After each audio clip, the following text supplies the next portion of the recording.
tiens, ça commence à prendre forme, cette histoire. Ah, vous êtes là? Bonjour, monsieur le président, c'est encore moi. Ah bah, je suis en pleine... Ah non, je ne fabrique pas une épée pour mon fils. Non, je fabrique une arme, une véritable arme de défense, monsieur le président. Pour me défendre contre qui? Monsieur le président, vous êtes sûr que vous vivez bien en France? Eh ben, me défendre contre tous les fachos, cette bonne blague. Tous ces blancs, là, qui défilent sans arrêt dans les rues. Bah, les mêmes, qui agressent nos enfants à coups de barre de fer et qui les poignardent avec des couteaux. Contre qui voulez-vous d'autre que je me défende? Si c'est avec ça que je vais faire quelque chose, oui, bah, c'est pas la peine de me chambrer. Je fais avec ce que je peux, et ce que j'ai, monsieur le président. Ah bah, je ne suis pas un migrant, j'ai pas le droit de sortir avec une machette ou un sabre dans la rue. Mais attention, j'ai pas été la gauler sur un arbre en pleine force de vie. Je l'ai pris par terre, dans mon jardin, c'était une branche morte. Non, j'ai pas envie d'avoir les écolos sur la couenne non plus. Enfin bref, je fais une arme pour me défendre de tous ces gens-là, de tous ces fachos qu'on voit dans les rues. Et puis, moi, c'est bien simple, Je n'ose plus sortir de chez moi, monsieur le président. Même le jour, je ne sors plus. J'ai peur. La France a peur, monsieur le président. Je ne risque rien. Ah bon, et en quel honneur, s'il vous plaît? Je suis blanc. Enfin, faut vous acheter des binocles, monsieur le président. Non, je ne suis pas blanc. Non, mais je suis désolé, je ne suis pas vraiment blanc, monsieur le président. Je suis mi-figue, mi-raisin. Mi-chèvre, mi-chou, si vous préférez. Non, pas Michou, celui qui a refait la déco de l'Élysée. Bon, enfin bref, vous m'avez compris. Je suis en transition de couleur, monsieur le président. En transition de couleur, oui. Ah bah, j'ai choisi une couleur non binaire. Ah bah attendez, aujourd'hui on peut choisir ce qu'on veut, et là, si on décide de ne plus être blanc en plus, c'est remboursé par la sécurité sociale. Alors ça vaut quand même le coup, il y aurait tort de s'en priver. Non, je ne suis plus blanc, monsieur le président, je ne veux plus être blanc. Ils l'ont dit un jour à la télé, là, c'était l'autre, je crois, Goldnadel. Il a dit tous les blancs de façon incomplexe parce qu'au fond, c'est tous des nazis. Et il a parfaitement raison. Et moi, je veux pas être assimilé à ces gens-là. Attendez, le trafic des esclaves, c'est des blancs. Bon, le trafic d'armes, c'est des blancs. Le trafic de drogue, c'est des blancs. L'industrie de la pornographie, c'est des blancs. Merci. Vous voyez? Donc moi, je ne veux pas être assimilé à ces gens-là. Et puis, la transition, je la ferai jusqu'au bout, croyez-moi. Tous les soirs, je me flagelle. Je me flagelle sur tous les crimes des blancs, sur tous les crimes du monde. Je suis à deux doigts de m'euthanasier, monsieur le président. À deux doigts de m'euthanasier. Vous avez bien fait de faire passer la loi. On n'a pas le droit de vivre. Voilà tout. Enfin, j'aimerais quand même éviter de me faire assassiner par ces dangereux fascistes. Vous les avez vus l'autre fois, tous ces blancs défiler dans la rue? Est-ce que vous les avez vus, monsieur le président? D'une violence inouïe. Il y avait une manif, là, ils défilaient tous. Et puis, ils se foutent de la gueule du monde, en plus. Ah bah, tous là, 1 mètre de distance, propre sur eux et tout. Non, il n'y a pas eu une boutique de cassée. Non, pas une claque de distribuer non plus. Non. Mais vous comprenez pas, c'est plus sournois. Tiens, heureusement qu'elle est venue, l'autre, là, comment elle s'appelle? Traoré, la manifestante. Eh ben, elle les a incendiés. Attendez, ils étaient là, tous en train de défiler. Tiens, entre parenthèses, heureusement qu'il y a les Antifa et la Gay Pride dans les manifestations extérieures comme ça, et puis les défilés de Travelot. Ah bah, franchement, si avec des fachos blancs, on se ferait chier dans ce pays. Il se passerait rien, sans déconner. Rien du tout. Bon, bah, Traoré, je vous disais, elle est venue. Et attention, elle s'est pas démontée. Toute seule face à tous ces nazis. Exactement. Elle les a invectivés. Tiens, elle les a traités de sales blancs de merde. Sales blancs de merde, oui. Et elle a bien raison. C'est des sales blancs de merde. S'ils l'ont frappé? Ah, mais non, monsieur le président. Bien sûr que non, qu'ils l'ont pas frappé. Attendez, ces gens savent se tenir. Ils sont fourbes. Vous savez ce qu'ils ont fait à un moment donné? Elle était là à vociférer, là, avec tout le matos dehors. Elle leur balançait des postillons en pleine gueule. Ils ont ouvert un parapluie. Ils ont ouvert un parapluie, oui. Non, pas pour la frapper, pour se protéger des postillons, je viens de vous le dire. Bah attendez, on a quand même vécu le Covid, hein. Ils sont pas non plus complètement suicidaires, vous voyez? Bon, enfin bref, c'était vraiment... c'était répugnant comme spectacle. Heureusement que Mélenche est venu à, comment dirais-je, à sa rescousse. Hein. Il a tweeté, hein. Il a soutenu Traoré. Il a dit, il y en a marre de voir tous ces blancs dans la rue, là, ils nous font chier. Ils ont qu'à retourner... ils ont qu'à retourner chez eux. Non mais c'est vrai quoi, les mecs se croient chez eux au bout d'un moment, sans déconner. Monsieur le Président, donc il a soutenu Traoré. Il est bien Mélenche, hein. LFI, hein. La France insoumise, c'est ça. Oui. Faudrait peut-être changer un petit truc. La France est soumise, hein. Soumise côté pile et côté face. Un Mélenche qui défend Traoré, qui elle-même était du collectif Traoré, l'autre Traoré. Bon, quand on sait que ce collectif est financé par non, c'est pas par des méchants blancs nazis, financés par Rothschild. Hein. Bon, Mélenchon, cet antisémite, tu parles. Bon, enfin bref, hein, Mélenchon, on a bien compris que tu étais soumis, encore une fois, côté pile et côté face, et que tes discours ne fonctionnent que sur les gogos qu'il y a ici. Ah, d'ailleurs, tu as pu tester directement, hein, lorsque tu t'es rendu, je crois que c'était au Sénégal, essayer de, comment dirais-je, de leur bourrer le mou avec ta propagande LGBT. Les Sénégalais ont dit « Non, monsieur, non, tu ne fais pas ça ici. Tu retournes d'où tu viens. Tu dégages. Hein. Tu comprends qu'ils en veulent pas de tes conneries, hein, de ta République universelle. Hein. Nous non plus, d'ailleurs, entre parenthèses, nous n'en voulons pas. Mais les Africains t'ont bien fait comprendre que tu défendais des thèses un peu étranges, pour ne pas dire complètement dégénérées. Bon, monsieur le Président, non, mais je vous dis, on est obligé de s'équiper. Tous ces blancs nazis, là. Vous avez vu l'autre fois? On a essayé de brûler une synagogue. Une synagogue, oui. Qui a fait ça? Qui? Je vous le demande, monsieur le Président. Un blanc? Encore un blanc? Et un catholique? Ah, je suis sûr que c'était un catholique. Tiens, j'aimerais bien ce qu'ils nous disent, ce qu'ils ont trouvé dans le sac à dos. Ils le diront jamais, forcément, pour pas stigmatiser ces gens-là, mais je suis sûr qu'il y avait une Bible, hein, et puis qu'il portait une croix au moment de foutre le feu et qu'il a hurlé « Vive Jésus !» Ah, j'en remettrai ma main au feu, tiens, c'est le cas de le dire. Ça a fait un drôle de pataquès, hein, le coup de la synagogue, hein, qu'on a voulu brûler. C'est dégueulasse. Pour moi, tous les gens qui s'en prennent au lieu de culte, normalement, ils gagnent un tour de balançoire. Hein. Ah bah ça, c'est obligatoire, c'est dégueulasse. Je constate quand même que ça a fait beaucoup plus de pétards que Notre-Dame. Hein. Bon, alors vous, ça vous a fait beaucoup moins marrer, monsieur le Président. Non, mais c'est normal, je peux comprendre. Bah attendez, c'est vrai que les églises, à la base, ça n'a rien à foutre en République. Ah bah, faut être aussi objectif, hein, tout comme la République n'a rien à foutre en France. Hein. D'ailleurs, la République n'est pas en France. Hein. Non, elle est sur le dos de la France, comme un parasite hein, qui est en train de lui aspirer toute sa substantifique moelle, si tant est qu'il en reste. Vous voyez? Bon, enfin bref, je constate que ça a fait les choux gras, hein, alors que tous les jours, bien évidemment, il y a des églises qui brûlent, hein, et personne n'en parle, pour les raisons que je viens d'exposer. Hein. Encore une fois, une église n'a strictement rien à faire dans l'espace républicain, qu'on se le dise. Bon, en tout cas, les flics ont fait leur boulot. Oh putain, ni une ni deux, monsieur le Président, vous avez vu? Ils ont dégringolé le mec. Hein. Allez hop, circulez, il n'y a rien à voir. C'est vrai que là, ils ont eu 100% de réussite. Hein. Oui. Sur des milliers d'églises brûlées, non, ils en ont pas chopé. Hein. C'est bizarre. C'est une question de timing, hein. Peut-être peut-être des fois, ils arrivent en retard. Tout. Ah bah attendez, hein. Bon, peut-être ils n'ont pas les ordres non plus. Oui, non, mais ça se comprend.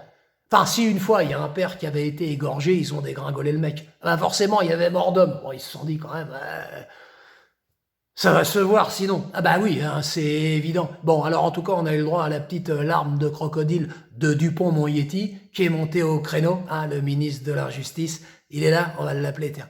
Ah, Moretti, viens voir, assieds-toi, barbe bleue. Bon, alors toi, t'es venu donc, et puis tu t'es mis à chialer, à toucher la République, etc. Bon, évidemment, hein, on ne demandera pas ce que tu penses de toutes les églises qui sont brûlées, ni de Notre-Dame, t'en as strictement rien à foutre. Alors toi, t'as versé des larmes de crocodile. Et tu crois qu'il y a des gens qui pensent que t'es sincère. Bon, tu étais moins triste lors du procès d'Outreau, hein. Tous les enfants sont des menteurs, hein, et hop, tous les agresseurs pédos sont dans la nature. Sacré Dupond-Moretti. Bon, en tout cas, on sait au moins à qui tu obéis, toi qui, il y a quelque temps, était passé sur Radio J, Radio J, comment dirais-je, la nouvelle cantine de tous nos politiciens qui s'y relaient allègrement sur tous les sujets depuis quelques années. Radio J, Radio Jésus, pour ceux qui ne sont pas encore au courant, une radio pas du tout communautariste, tout à fait dans l'esprit républicain. Que fait-on du devoir de réserve de nos politiques? Je me le demande. On sait où il est passé, dans les chiottes. Qu'est-ce que je voulais dire? Toi, disais-je, Dupond-Moretti, qui, sur Radio J, nous traitait, nous autres, d'assassins ou de meurtriers. Nous autres qui refusions l'injection du bon vétérinaire Bourla. Et qui, parallèlement à cela, disait que les prisonniers, eux, n'étaient pas des cobayes. Ils avaient le droit de choisir s'ils voulaient se faire injecter ou pas, tandis que nous autres étions une faille dans le système. Le même système qui laisse brûler nos églises. On a bien compris. Enfin, on a bien compris. Il y a des gens qui n'ont pas encore compris, plutôt, mon Yéti. Enfin bref, belle larme de crocodile. Qu'est-ce que je voulais dire, Monsieur le Président? Non, je crois que c'est à peu près tout pour aujourd'hui. Vous avez vu, là, il y a eu des révélations sacrément balèzes là, concernant AstraZeneca. Qui paraît que le vaccin, il est dangereux, et puis que c'est pas un vaccin. Et 4 ans après, il y a des mecs qui se réveillent. Bon, alors apparemment, le véreux de la santé est sur la sellette. C'est pour ça qu'il s'est remis reconverti dans la chirurgie esthétique. Oui, c'est pas pour opérer les patients, parce que lui, il n'est pas chirurgien du tout. Ça veut dire à la base, quand même, ça se saurait. Il a fait une petite formation, un CAP chirurgie esthétique, en accéléré. 15 jours après, il était dans la principale clinique de chirurgie esthétique de Paris. Alors, c'est évidemment pas pour s'occuper des patients. Il y a 2 raisons à ça. Je pense que la première, c'est qu'il va se faire refaire la tronche pour pas qu'on le reconnaisse, parce que ça va peut-être commencer à craindre pour lui. On ne sait jamais si un jour, on le prenait par une oreille pour le poser sur le banc des accusés, pas avec cette justice-là, évidemment, avec une vraie justice, il pourrait, comment dirais-je, se défendre. Attendez, c'est pas moi, il saura refaire faire la tronche. Alors ce serait très agréable pour nous, parce qu'il est fort disgracieux à regarder et à écouter, mais t'inquiète pas, véreux, si on a un doute sur ton identité, même si tu t'es fait refaire la trombine, moi j'ai un truc pour te démasquer. On te ferait passer au détecteur de mensonges. Normalement, au bout de 10 secondes, la machine explose littéralement. Alors la deuxième raison pour laquelle tu as sans doute été reconverti dans la chirurgie esthétique, c'est forcément, il y a beaucoup de pognon. Donc toi, tu vas pas travailler, tu vas juste faire 1 heure ou 2, mettre ta blouse et signer 2 ou 3 papiers. Puis si un jour, on sait jamais, le parquet financier, comment dirais-je, vérifier tes comptes ligne par ligne, tu pourrais peut-être justifier de certaines rétrocommissions passées via des labos financiers. Tu me suis? Oui. En disant que, non, chirurgie esthétique, ça coûte cher, j'ai été payé comme ça. Un truc dans le genre. Je mets tout au conditionnel entre 4 paires de guillemets, je ne diffame pas. J'émets des hypothèses. En tant que scientifique, c'est mon droit. Je suis aussi scientifique que toi, c'est-à-dire absolument pas. Bon, qu'est-ce que je voulais dire, Monsieur le Président? C'est à peu près tout. Comment? Si j'ai vu le débat entre le petit Gabi et l'autre, là, Bardella? Non, c'est pas la peine. Je sais qui est Attal, je sais qui est Bardella. Bon, je crois que c'est bon. Petite question. Il y a des gens qui pensent encore que le Rassemblement national est un parti d'opposition. Levez le doigt. Il y en a quand même 2 ou 3. Oui, bon. Qu'est-ce que vous n'avez pas compris encore? Je veux dire, LFI et RN, ce sont des partis républicains. Vous comprenez, Oui, bon, c'est tout. C'est tout ce qu'il y a à comprendre. Il faut revenir à la source. Parti républicain. Bon, la discussion, normalement, s'arrête toute seule. Vous avez noté d'ailleurs qu'à l'approche, comment dirais-je, des élections européennes, je n'ai pas encore parlé, je parle comme Valérie Ayer maintenant. Oui, c'est tentant, c'est vrai. Je n'ai pas encore parlé, disais-je, des partis souverainistes. Ah, eux, ils sont complètement différents, hein, évidemment. On y reviendra lors d'une petite capsule un peu spéciale où on parlera bouquins, hein. Je vous donnerai quelques modestes conseils de lecture et puis évidemment on parlera un petit peu de toute cette escroquerie, hein, des partis politiques et notamment, hein, pour ceux qui vont être amenés à voter, de deux questions assez simples à poser, hein, à ceux qui se prétendent souverainistes et qui vont nous sortir du système, mais en restant finalement dans le système, hein, de questions. Je vous les donne pas là, hein, attention, je fais mon petit teaser, c'est bientôt en exclusivité mondiale sur ma chaîne. Et je vous donnerai en plus, en bonus, ma définition de ce que devrait être un gouvernement véritablement vertueux et qui en termine une bonne fois pour toutes avec ce système corrompu. Mais je vous le dis pas maintenant. Je fais ça bien, hein. Vous avez vu?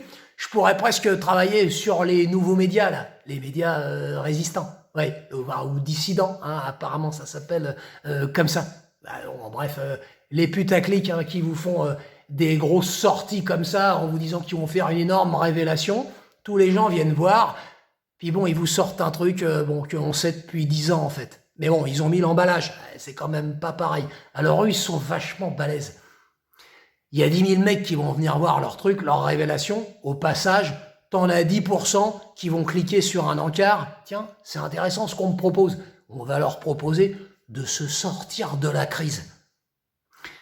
En gros, c'est une caution, le truc qu'ils vont inviter tel ou tel ascar pour jacter. Tout ça, c'est de la flûte de Pan. Ils vont vous vendre des produits financiers. Mais attention, hein, ils le font avec le cœur. Je veux dire, c'est pour votre bien. C'est pas des produits financiers classiques. C'est des produits financiers dissidents. Et ça change tout. Ah ben, ça change tout. On peut faire 3000% de plus-value. 3000%, monsieur le président. Ben, je vous le dis, c'est marqué. C'est pas des menteurs, c'est des médias dissidents. Vous n'avez pas compris. Ils veulent aider les gens à sortir du système financier, en leur vendant des produits financiers. Ah oui, ça a l'air simple comme ça, mais encore fallait-il y penser. Et eux, ils y ont pensé naturellement. Ah bah c'est complètement différent des produits financiers classiques, monsieur. Non, non, ça n'a rien à voir. À outre les 3000%, je veux dire, par rapport aux produits financiers de base, hein, des voleurs des banques, c'est un produit financier c'est un produit financier qui est dissident. Enfin merde, faut tout vous expliquer aussi. Je vous dis, ça n'a rien à voir. Oui, mais c'est pareil. Vous voyez, c'est subtil la finance. Attendez, si vous voulez, c'est un petit peu, comment dirais-je, comme les gens qui vont se proposer là à l'Union européenne ou n'importe où, hein, oui, pour voter pour eux. Il va falloir voter pour sortir du système. C'est pas con ça. Mais voter pour les bonnes personnes. C'est-à-dire des personnes qui sont dans le système, qui ont vécu du système toute leur vie, mais qui vous proposent de sortir du système en votant pour elles. Même démarche pour les produits financiers dissidents. Voyez ? Double écran de fumée. Bon, on verra ça plus tard. Monsieur le Président, je crois que je vais vous laisser. Hein, il me semble qu'on a fait à peu près le tour. Ah oui, non, j'avais une question. Dites donc, vous recrutez, il paraît, là, pour chanter, pour les JO, pour l'hymne des JO. C'est vrai, je peux tenter ma chance. Bon, c'est sympa, parce que vous avez quand même le bras long. Si, vous avez quand même un peu le bras long, je veux dire. Bon, je vais vous préparer une petite chanson pour les JO. Attendez, pourquoi ce serait Kaka Nakamura, hein? Moi aussi, je peux chanter du Edith Piaf. Et vous allez voir comment. Bon, je crois qu'on a fait le tour, hein, monsieur le président. Et si je pense à quelque chose,